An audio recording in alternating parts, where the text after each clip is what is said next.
غرض اس نے اپنی قوم کو بے عقل کر دیا اور ان لوگوں نے اس کی بات مان لی.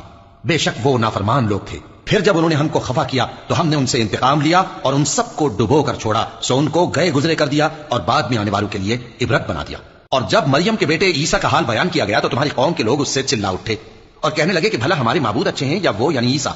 انہوں نے جو ان عیسیٰ کی مثال تم سے بیان کی ہے تو صرف جھگڑنے کو. حقیقت یہ ہے کہ یہ لوگ ہیں ہی جھگڑالو. وہ تو ہمارے ایسے بندے تھے جن پر ہم نے فضل کیا اور بنی اسرائیل کے لیے ان کو اپنی قدرت کا نمونہ بنا دیا. اور اگر ہم چاہتے تو تم میں سے فرشتے بنا دیتے جو تمہاری جگہ زمین میں رہتے. اور وہ یعنی عیسیٰ قیامت کی نشانی ہے. تو کہہ دو کہ لوگوں اس میں شک نہ کرو اور میرے پیچھے چلو, یہی سیدھا رستہ ہے. اور کہیں شیطان تم کو اس سے روک نہ دے, وہ تو تمہارا علانیہ دشمن ہے. اور جب عیسیٰ نشانیاں لے کر آئے تو فرمایا کہ میں تمہارے پاس دانائی کی کتاب لے کر آیا ہوں, نیز اس لیے کہ بعض باتیں جن میں تم اختلاف کرتے ہو تم کو سمجھا دوں. سو اللہ سے ڈرو اور میرا کہا مانو. کچھ شک نہیں کہ اللہ ہی میرا اور تمہارا پروردگار ہے, بس اسی کی عبادت کرو, یہی سیدھا رستہ ہے. پھر کتنے فرقے ان میں سے الگ الگ ہو گئے. سو جو لوگ ظالم ہیں ان کے لیے درد دینے والے دن کے عذاب سے خرابی ہے. یہ صرف اس بات کے منتظر ہیں کہ قیامت ان پر ناگہاں آ موجود ہو اور ان کو خبر تک نہ ہو. جو آپس میں دوست ہیں اس روز ایک دوسرے کے دشمن ہوں گے, مگر پرہیزگار کہ وہ باہم دوست ہی رہیں گے. میرے بندو, آج تمہیں نہ کچھ خوف ہے اور نہ تم غمناک ہوگے. جو لوگ ہماری آیتوں پر ایمان لائے اور فرمانبردار بن گئے ان سے کہا جائے گا کہ تم اور تمہاری بیویاں عزت و احترام کے ساتھ بہشت میں داخل ہو جاؤ. ان پر سونے کی تشتریوں اور پیالوں کا دور چلے گا اور وہاں جو جی چاہے اور جو آنکھوں کو اچھا لگے موجود ہوگا.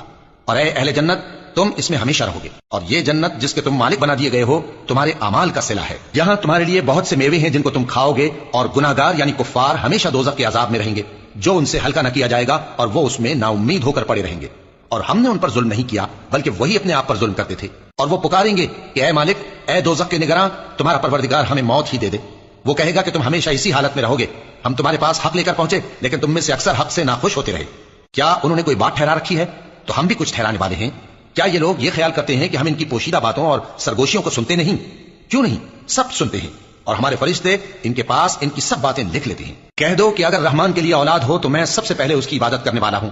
یہ جو کچھ بیان کرتے ہیں آسمانوں اور زمین کا مالک جو عرش کا بھی مالک ہے اس سے پاک ہے. تو ان کو بک بک کرنے اور کھیلنے دو یہاں تک کہ جس دن کا ان سے وعدہ کیا جاتا ہے اس کو دیکھ لے. اور وہی آسمانوں میں بھی معبود ہے اور وہی زمین میں بھی معبود ہے, اور وہ حکمت والا ہے, علم والا ہے, اور وہ بہت بابرکت ہے جس کے لیے آسمانوں اور زمین اور جو کچھ ان دونوں میں ہے سب کی حکومت ہے. اور اسی کو قیامت کا علم ہے اور اسی کی طرف تم لوٹ کر جاؤ گے. اور جن کو یہ لوگ اللہ کے سوا پکارتے ہیں وہ تو سفارش کا کچھ اختیار نہیں رکھتے. ہاں, جو علم و یقین کے ساتھ حق کی گواہی دیں وہ سفارش کر سکتے ہیں. اور اگر تم ان سے پوچھو کہ ان کو کس نے پیدا کیا ہے تو کہہ دیں گے کہ اللہ نے. تو پھر یہ کہاں بہ کے پھرتے ہیں؟ اور بسا اوقات پیغمبر کہا کرتے ہیں کہ اے پروردگار, یہ ایسے لوگ ہیں کہ ایمان نہیں لاتے, تو اے پیغمبر ان سے منہ پھیر لو اور سلام کہہ دو, ان کو عنقریب انجام معلوم ہو جائے گا.